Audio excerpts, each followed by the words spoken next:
Good morning students.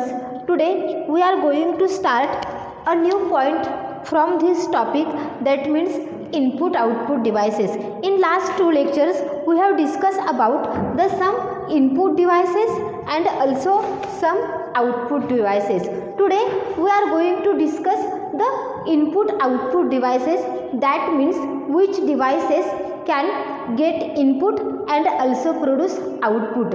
Input output devices म्हणजे काय की ज्या डिव्हाइसच्या माध्यमातून आपल्याला इनपुट ही घेता येतं आणि आपल्याला आउटपुट हे देता येतं, अशा डिव्हाइसला काय म्हटलं जातं तर इनपुट आउटपुट डिव्हाइसेस. आता याच्यामध्ये 3 टाइप्सचे इनपुट आउटपुट डिव्हाइसेस आपल्याला स्टडी करायचे आहेत. फर्स्ट आहे त्याच्यातला floppy disk and drive, second one आहे हार्ड डिस्क अँड ड्राईव्ह आणि थर्ड वन आहे CD. त्यातला फर्स्ट आपण स्टार्ट करूयात, ते आहे floppy disk and floppy drive. आता फ्लॉपी डिस्क आणि फ्लॉपी ड्राईव्ह म्हणजे काय तर फ्लॉपी डिस्क जे स्ट्रक्चर आहे ते मी इथं या पद्धतीनं ड्रॉ केलेलं आहे आणि फ्लॉपी ड्राईव्ह म्हणजे काय तर ज्यामध्ये ती फ्लॉपी डिस्क प्लेस केली जाते त्याला काय म्हटलं जातं फ्लॉपी ड्राईव्ह म्हटलं जातं. आता या फ्लॉपी डिस्कचं स्ट्रक्चर काय आहे आपण स्टडी करूया. It is round piece of plastic material coated with magnetize recording material. आता ही जी फ्लॉपी डिस्क आहे ती कशी आहे हो तर प्लास्टिक टाईपमध्ये आहे, पण त्याचा सरफेस कसा आहे तर मॅग्नेटाइज रेकॉर्डिंग मटेरियल म्हणजे ही प्लास्टिक डिस्क जी आहे त्याच्यावरती काय केला जातो तर मॅग्नेटाइज रेकॉर्डिंग मटेरियलचा यूज केला जातो. Mylar disk with iron dioxide affects on it, या डिस्कवरती काय केला जातो तर आयर्न डायऑक्साइड अफिक्स केला जातो. It has 2 sides non as surface. आता याचं जे स्ट्रक्चर आहे हे स्ट्रक्चर कशासारखं आहे तर ज्या पद्धतीनं आपण CD पाहिली, CD बऱ्याच जणांनी पाहिली असेल, त्याचं ज्या पद्धतीनं स्ट्रक्चर आहे त्याच पद्धतीनं स्ट्रक्चर या फ्लॉपी डिस्कचं आहे. ही फ्लॉपी डिस्क प्लास्टिक मटेरियलपासून तयार केली जाते आणि तिला काय आहे तर त्याच्यावरती डेटा जो आहे तो रीड करण्यासाठी किंवा राईट करण्यासाठी मॅग्नेटिक रेकॉर्डिंग मटेरियलचा यूज केला जातो. मग ही जी फ्लॉपी डिस्क आहे त्याला 2 सरफेसेस आहेत किंवा त्याला 2 साइड्स आहेत आणि त्या 2 साइड्सलाच काय म्हटलं जातं तर सरफेसेस म्हटलं जातं. मग ही जी राऊंड शेपमध्ये डिस्क तुम्हाला दिसते याच्यावरती काय आहेत तर नंबर ऑफ हे सर्कल्स दिसत आहेत किंवा राऊंड दिसत आहेत. जर तुम्ही CD केअरफुली पाहिली तर त्या CDवरती सुद्धा तुम्हाला काय दिसतात तर नंबर ऑफ राऊंड सर्कल्स दिसतात. या नंबर ऑफ राऊंड सर्कलला काय म्हटलं जातं व ट्रॅक. बघा, surface is divided into number of concentric circles which is known as track. प्रत्येक सर्कल जे आहे त्या प्रत्येक सर्कलला काय म्हटलं जातं तर ट्रॅक म्हटलं जातं. मग हे ट्रॅकची साईज मेन्शन केलेली नाही आहे किंवा किती नंबर ऑफ ट्रॅक्स असतील हे आपल्याला माहीत नाही आहे. ज्या पद्धतीची फ्लॉपी डिस्क असेल किंवा ज्या साईजची ती फ्लॉपी डिस्क असेल त्याच्यावरती नंबर ऑफ ट्रॅक्स किती असणार आहेत हे डिपेंड आहे. मग परत काय केलं जातं तर हे जे ट्रॅक आहेत ते इक्वल साईजमध्ये परत डिवाइड केले जातात. त्या प्रत्येक पोर्शनला काय म्हटलं जातो तर सेक्टर म्हटलं जातं. बघा, हे जे कॉन्सेंट्रिक सर्कल्स आहेत त्याला ट्रॅक म्हटलं जातं आणि ते ट्रॅक परत काय केलं तर इक्वल पार्टमध्ये या पद्धतीनं डिवाइड केलेले आहेत. हे इक्वल पार्टसुद्धा किती होतात हे आपल्याला माहीत नाही आहे, पण ती जी साईज आहे तुमच्या फ्लॉपी डिस्कची त्याच्यावरती डिपेंड्स ट्रॅकचे नंबर आहेत आणि त्याच्यावरतीच डिपेंड्स कशाचे आहेत तर सेक्टर्सचे नंबर आहेत. मग या प्रत्येक सेक्टरमध्ये किती बाईट ऑफ इन्फॉर्मेशन स्टोअर केली जाते तर 512 बाईटची साईज प्रत्येक सेक्टरची आहे. कितीही नंबर ऑफ सेक्टर्स तुमचे तयार होऊ द्यात, त्या प्रत्येक सेक्टरची साईज इथं काय असणार आहे तर 512 बाईट एवढी इन्फॉर्मेशन काय केली जाणार आहे त्या सेक्टरवरती स्टोअर केली जाणार आहे. त्याच्यानंतर काय आहे तर याचे काही ॲडव्हान्टेजेस आणि काही डिसॲडव्हान्टेजेस आहेत. बघा, याचं पहिलं ॲडव्हान्टेज काय आहे तर डायरेक्ट इन्फॉर्मेशन तुम्ही काय करू शकता याच्यावरती एन्कोडिंग करू शकता. सेकंड काय आहे तर ही इझिली ट्रान्सपोर्टेबल आहे. तुम्हाला एका ठिकाणाहून दुसऱ्या ठिकाणी तुम्ही काय करू शकता तर इझिली ही ट्रान्सफर करू शकता, कारण ही जी बनलेली आहे ती कशापासून बनलेली आहे तर प्लास्टिक मटेरियलपासून बनलेली आहे, त्यामुळं ती तुम्ही काय करू शकता इझिली ट्रान्सफर करू शकता.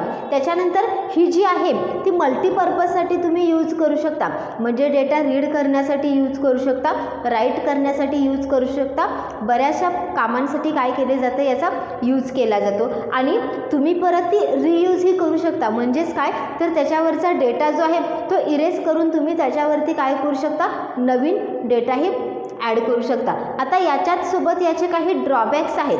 ड्रॉबॅक्स बघा काय आहे तर हँडल केअरफुली. आता हे जे प्लॅस्टिक मटेरियल असल्यामुळं हे तुम्हाला केअरफुली हँडल करावं लागतं, ती तुटण्याचे याचे चान्सेस जास्त असतात, त्यामुळे तुम्हाला ते केअरफुली हँडल करता आलं पाहिजे.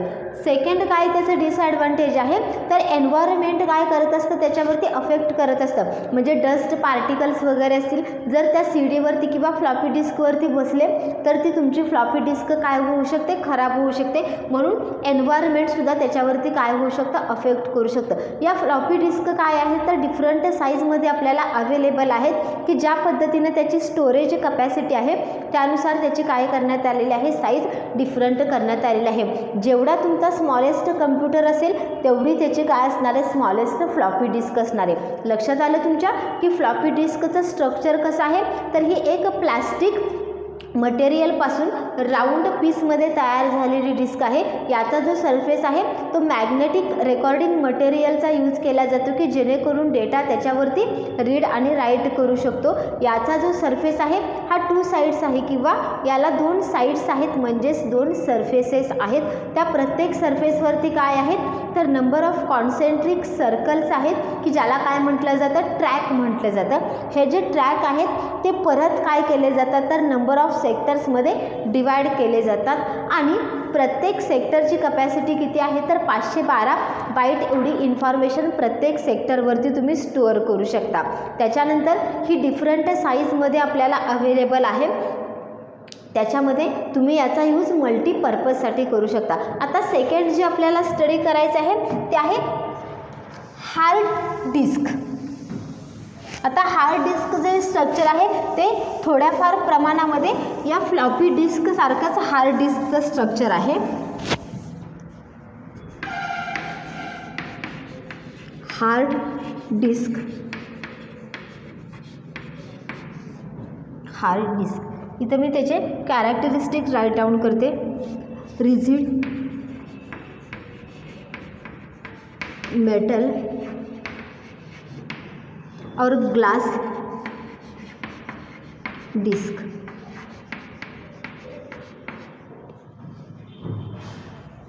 Fix inside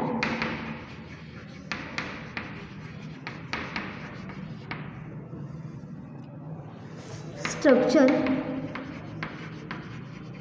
is same like floppy disk. Second one characteristic आहे each side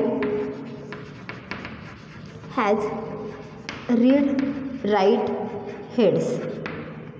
सेकंड कॅरेक्टरिस्टिक आहे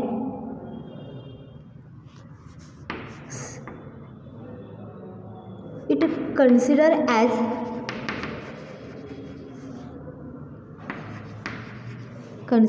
as being made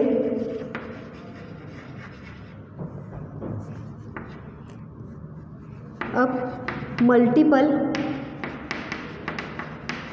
floppy disk put one above other. Second characteristic आहे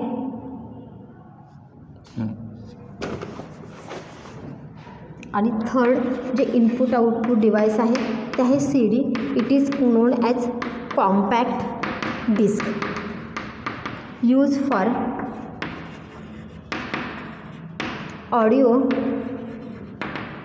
and video purpose. To read data, it requires CD player. Permanent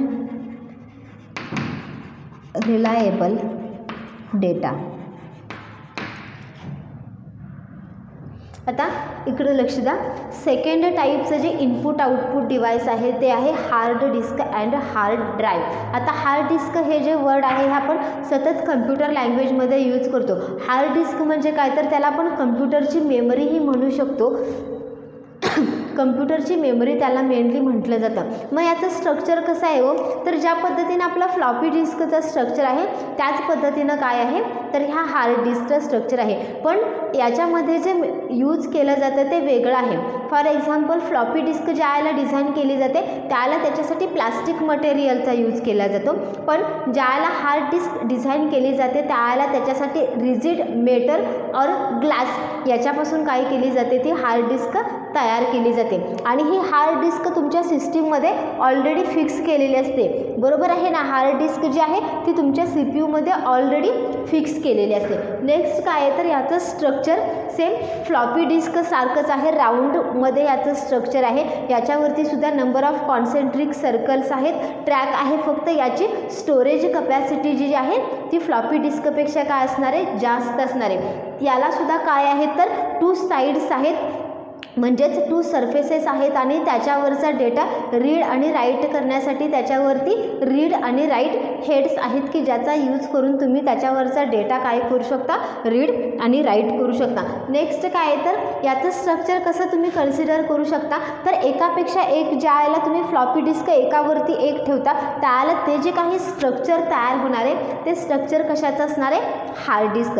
आणि hard drive म्हणजे काय तर ज्या ठिकाणी ही hard disk place केली जाते त्या जागेला काय म्हटलं जातं हार्ड ड्राईव्ह. आणि third one input output device जे आहे ते आहे CD की ज्याला काय म्हटलं जातं कॉम्पॅक्ट डिस्क. याचं स्ट्रक्चरसुद्धा कसं आहे तर सेम हे प्लास्टिक मटेरियलपासूनच बनलं जातं.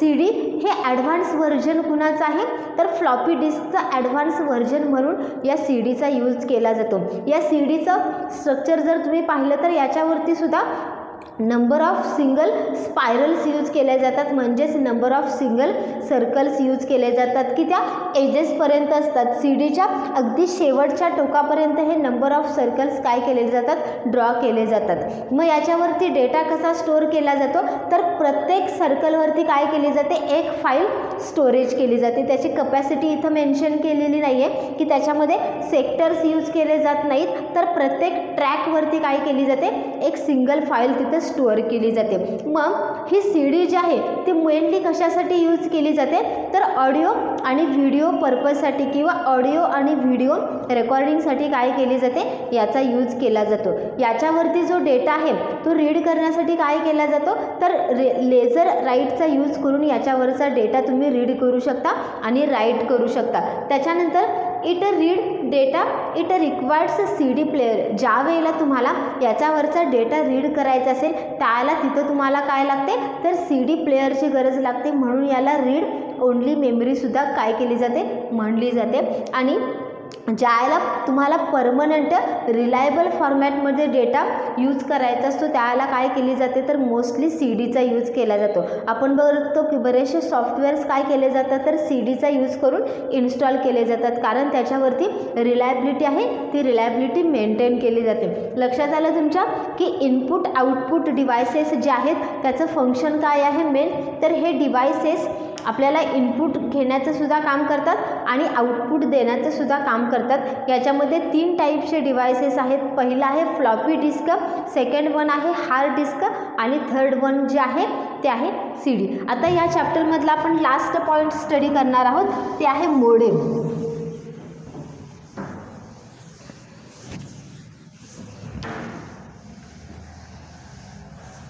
लास्ट पॉईंट आहे हा चॅप्टरमधला technique of modem.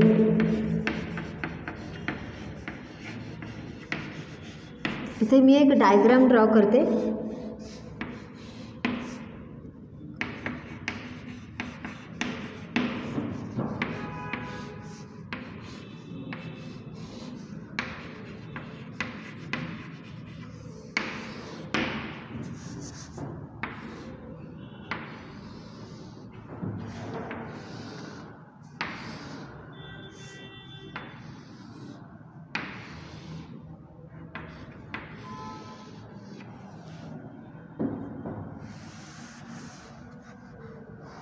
He diagram तुम्ही तुमच्या नोटबुकमध्येही ड्रॉ करा. ज्याला तुम्हाला याच्यावरती क्वेश्चन विचारला जातो, right a short note on modem, त्याच्या वेळेला तुम्हाला ही डायग्राम तिथं ड्रॉ करणं इम्पॉर्टंट आहे.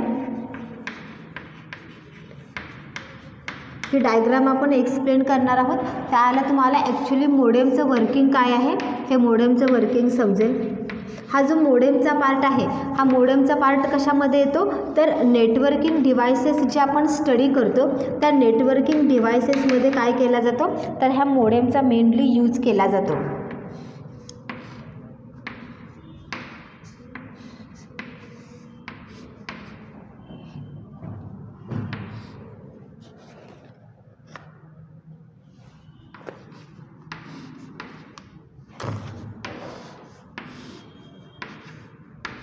मोडेमचं मीनिंग काय आहे ते लक्षात घेऊया. पहिल्यांदा मोडेम काय आहे तर एक नेटवर्किंग डिव्हाइस आहे की जे कनेक्टिव्हिटीसाठी वापरलं जातं. ज्याला तुम्ही नंबर ऑफ नेटवर्क्स एकमेकांना कनेक्ट करता त्याला ह्या नेटवर्किंग डिव्हाइसचा यूज करू शकता. मग आता ह्या मोडेमचं टेक्निक काय आहे आपण स्टडी करूया. ज्या वेळेला तुम्हाला डेटा ट्रान्सफर करावा लागतो त्याला ह्या मोडेमचा यूज केला जातो. म्हणजे टेलिफोन लाईनचा यूज करून ज्याला तुम्ही डेटा ट्रान्सफर करत असता त्याला बेसिकली ह्या मोडेम टेक्निकचा यूज केला जातो. हे मोडेम काय करत असतं तर बायनरी फॉर्मॅटमध्ये डेटा ट्रान्सफर करायचं काम करत असतं. आपण बऱ्याच वेळेला बघतो की ज्याला तुम्हाला इंटरनेट ॲक्सेस करावं लागतं त्याला तिथं टेलिफोनचं कनेक्शन रिक्वायर असतं. मग त्या टेलिफोन कनेक्शनच्या आधारे तिथं काय केलं जातं तर इंटरनेट हे ॲक्सेस केलं जातं. बाय डिफॉल्ट टेलिफोन लाईन्स जे आहेत त्याची फ्रिक्वेन्सी कशी आहे हो कमी आहे की ज्याच्यामधून फक्त व्हॉइस सिग्नल जे आहे ते ट्रान्सफर करू होऊ शकतात. पण त्याची फ्रिक्वेन्सी वाढवण्यासाठी किंवा त्याचा ड्युअल पर्पजसाठी यूज करण्यासाठी काय केलं जातं तर मोडेमचा यूज केला जातो की जेणेकरून जे टेलिफोन लाईन्स आपण फक्त व्हॉइस सिग्नल कॅरी करण्यासाठी वापरल्या जातात त्याच टेलिफोन लाईन्समधून तुम्ही काय करू शकता तर डेटाही पाठवू शकता म्हणजेच इंटरनेटही ॲक्सेस करू शकता. म्हणजे हे मोडेम जे आहे याच्यामध्ये 2 टाईप्सचे टेक्निक वापरले जातात. एक आहे मोड्युलेशन आणि दुसरं आहे डिमोड्युलेशन. आता मोड्युलेशन आणि डिमोड्युलेशन म्हणजे काय तर इथं दोन्ही ठिकाणी मोडेम्स तुम्हाला यूज केलेले दिसेल. पहिला आहे कम्प्युटर ए आणि सेकंड जो आहे तो आहे कम्प्युटर बी. ज्याला तुम्ही इंटरनेट यूज करत असता त्याला तुम्ही कुणाला तरी रिक्वेस्ट सेंड करत असता आणि कुणीतरी तुम्हाला काय करत असतं रिस्पॉन्स देत असतं. मग ही जी रिक्वेस्ट आणि रिस्पॉन्स आहे ही ॲक्च्युली कशी केली जाते ते काय केलेलं आहे या मोडेममध्ये स्टडी करायचं आहे. मोडेम टेक्निक काय सांगतं तर ज्याला user of computer A send data, आपण ज्याला कम्प्युटरवरती डेटा सेंड करतो त्याला तो डेटा कसा असतो तर डिजिटल फॉर्मॅटमध्ये तो डेटा असतो. बरोबर आहे. डिजिटल फॉर्मॅट म्हणजे काय तर की जो डेटा आपण रीड करू शकू अशा डेटाला काय म्हणतो आपण तर डिजिटल फॉर्मॅट डेटा किंवा त्यालाच आपण काय म्हणतो तर त्याच डेटाला पण ह्युमन रिडेबल फॉर्मॅट डेटा म्हणतो. मग असा डेटा काय केला जातो तर पोचवला जातो. पण हा डेटा डायरेक्टली पोचवला जातो का नाही तर तो डेटा काय करावा लागतो बायनरीमध्ये कन्वर्ट करावा लागतो, ॲनालॉग सिग्नलमध्ये कन्वर्ट करावा लागतो आणि नंतर तो डेटा काय केला जातो पोचवला जातो. म्हणजे थोडक्यात काय इथं बघा ज्याला कम्प्युटर एवरचा युजर हा डिजिटल फॉर्मॅटमधला डेटा ट्रान्सफर करतं त्यावेळेला त्या कम्प्युटरला अटॅच असलेला मोडेम काय करतो तर डिजिटल फॉर्मॅटमधल्या डेटाचं कन्व्हर्जन तो बायनरीमध्ये करतो. आपल्याला माहीत आहे की कम्प्युटरला फक्त एकच लँग्वेज समजते ती म्हणजे बायनरी. मग जे काही आपण त्याला इनपुट प्रोव्हाइड करतो त्याचं कन्व्हर्जन तो कशामध्ये करत असतो बायनरी. इथं सुद्धा जे काही तुम्ही त्याला इनपुट देणार आहे त्याचं कन्व्हर्जन हा मोडेम काय करणार आहे बायनरीमध्ये करणार आहे. आता बायनरी कन्व्हर्जन झाल्यानंतर तो डेटा ट्रान्सफरसाठी कशाचा यूज करतोय या टेलिफोन लाईन्सच्या माध्यमातून तो काय करणार आहे डेटा ट्रान्सफर करणार आहे. आता याच्यासोबतच त्याला काय दिला जातो तर एक डायलअप कोड दिला जातो. डायलअप कोड म्हणजे काय तर तो डेटा नक्की कुठं पोचवायचा आहे त्याच्यासाठी एक डायलअप कोड दिला जातो. मग तो डायलअप कोड आणि डेटा हे टेलिफोन लाईनच्या माध्यमातून काय केलं जातं सेंड केलं जातं आणि ज्या कम्प्युटरला तो डायलअप कोड मॅच होईल त्या मोडेमवरती काय केला जातो तो डेटा रिसीव केला जातो. त्या कम्प्युटरचं मोडेम परत त्याचं कन्व्हर्जन कशामध्ये करतं तर डिजिटल फॉर्मॅटमध्ये करतं आणि नंतर कम्प्युटर बीला काय केला जातो तो डेटा डिस्प्ले केला जातो. बघा अगदी इझी याचं टेक्निक आहे. थोडक्यात सांगायचं झालं तर इथं दोन प्रोसेस होतात, मॉड्युलेशन आणि डिमॉड्युलेशन. मॉड्युलेशन म्हणजे काय, तर जो काही डिजिटल फॉर्मॅटमधला डेटा आहे त्याचं कन्व्हर्जन बायनरीमध्ये केलं जातं कम्प्युटर एच्या ठिकाणी, त्याला मॉड्युलेशन म्हटलं जातं. आणि कम्प्युटर बीच्या ठिकाणी तो बायनरी फॉर्मॅटमधला जो काही डेटा आलेला आहे त्याचं कन्व्हर्जन परत डिजिटलमध्ये केलं जातं. त्या प्रोसेसला काय म्हटलं जातं, डिमॉड्युलेशन. या पद्धतीनं काय केलं जातं तर मोडेम वर्कआउट होतं. इथं मी त्याची प्रोसिजर जी आहे ती प्रोसिजर राईट डाऊन करते. एक्झामला तुम्हाला ही डायग्रॅम ड्रॉ करणं मस्ट आहे आणि त्याचसोबतच तुम्हाला काय करायचं आहे तर ही जी प्रोसिजर आहे ती प्रोसिजर राईट डाऊन करायची आहे. Point first, user of computer A, user of computer A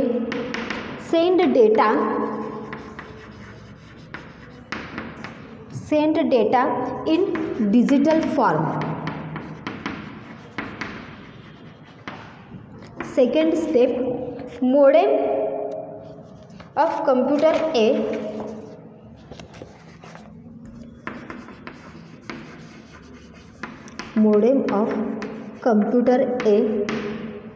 modulate digital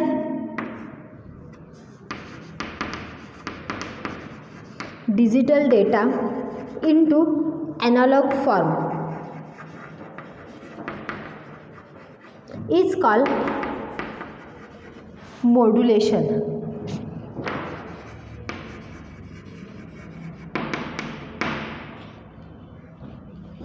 Modulated signal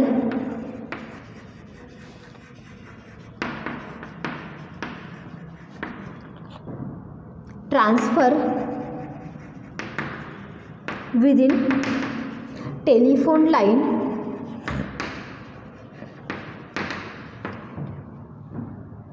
by selecting proper dial up code.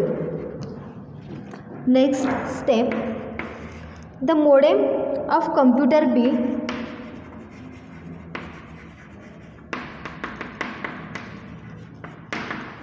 receive data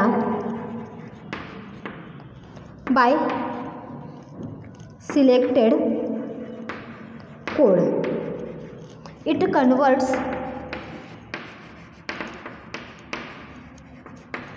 analog data into digital form.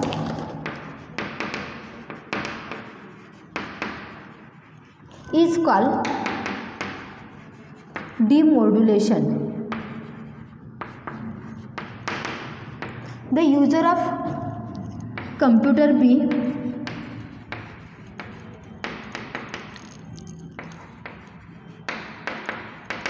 receive data. आता process बघा ही किती easy आहे. 5 स्टेपमध्ये आपण ही process divide केलेली आहे. Modem म्हणजे काय तर मी परत एकदा इथं डिफाईन करते. मोडेम हे एक नेटवर्क कनेक्टिव्हिटी डिव्हाइस म्हणून यूज केलं जातं. ज्या वेळेला तुम्हाला टेलिफोन लाईनचा यूज करून तुम्ही डेटा ट्रान्सफर करत असता त्याला बेसिकली या मोडेमचा यूज केला जातो.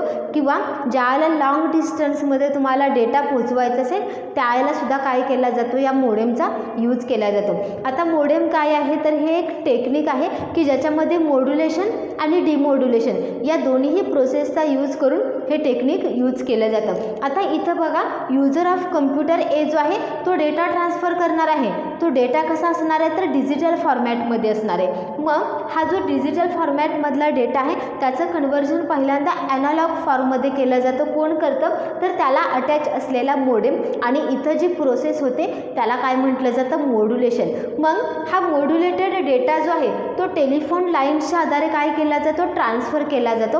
आणि त्याच्यात सोबत काय केला जातो तर एक डायलअप कोड दिला जातो. आता इथं डायलअप कोड म्हणजे काय असणार आहे तर तो जो काही डेटा आहे तो कुठं रिसीव्ह करायचा आहे किंवा कुणाला पोचवायचा आहे त्या कम्प्युटरचा काय असणार आहे ॲड्रेस असणार आहे. मग ज्या कम्प्युटरच्या ठिकाणी तो डायलअप कोड मॅच केला जाईल त्याच्या मोडेमवरती तो डेटा काय केला जाणार आहे रिसीव्ह केला जाणार आहे. मग तिथं तो डेटा आल्यानंतर तो डेटा कसा असणार आहे ॲनालॉग फॉर्ममध्ये असणार आहे. मग त्या कम्प्युटरचं मोडेम त्याचं कन्व्हर्जन परत कशामध्ये करणार आहे तर डिजिटल फॉर्ममध्ये करणार आहे आणि त्या प्रोसेसला काय म्हटलं जातं तर डिमोड्युलेशन. आणि नंतर तो डेटा काय केला जाईल कम्प्युटर बीवरती डिस्प्ले केला जाईल ॲज अ ह्युमन रीडेबल फॉर्मॅटमध्ये. याच पद्धतीनं रिव्हर्स प्रोसेससुद्धा होणार आहे. जर कम्प्युटर बी हा डेटा ट्रान्सफर करत असेल कम्प्युटर एला, त्यावेळेला कम्प्युटर बीमधून जो डेटा ट्रान्सफर होणार आहे तो डेटा डिजिटल फॉर्मॅटमध्ये असणार आहे. मग त्या ठिकाणी कम्प्युटर बीचा जो मोडेम आहे तो काय करणार आहे त्याचं कन्व्हर्जन ॲनालॉग फॉर्ममध्ये करणार आहे आणि तो डेटा काय केला जाणार आहे टेलिफोन सिस्टीमच्या आधारे ट्रान्सफर केला जाईल विथ डायलअप कोड. आणि ज्या ठिकाणी तो डायलअप कोड मॅच होईल त्याच्या मोडेमला तो डेटा रिसीव केला जाईल, तिथं डिमोड्युलेशन होईल आणि त्या कम्प्युटरवरती काय केलं जाईल तो डेटा डिस्प्ले केलं जाईल. या पद्धतीनं काय केली जाते मोडेम टेक्निकचा यूज केला जातो. लक्षात आलं तुमच्या की या पेरिफेरल डिव्हायसेस या चॅप्टरमध्ये आपण काय काय पाहिलं तर डिफरंट टाईप्सचे इनपुट डिव्हायसेस पाहिले, डिफरंट टाईप्सचे आउटपुट डिव्हायसेस पाहिले, त्याचं फंक्शन्स पाहिली आणि प्लस अजून आपण काय पाहिलं तर इनपुट आउटपुट डिव्हायसेस स्टडी केलं आणि लास्ट पॉईंट जो आहे मोडेम तो आज आपण इथं कंप्लीट केलेला आहे. तुमचा जो हा पेरिफेरल्स डिव्हायसेस चॅप्टर आहे तो इथंच फिनिश होत आहे. Goodbye, have a nice day.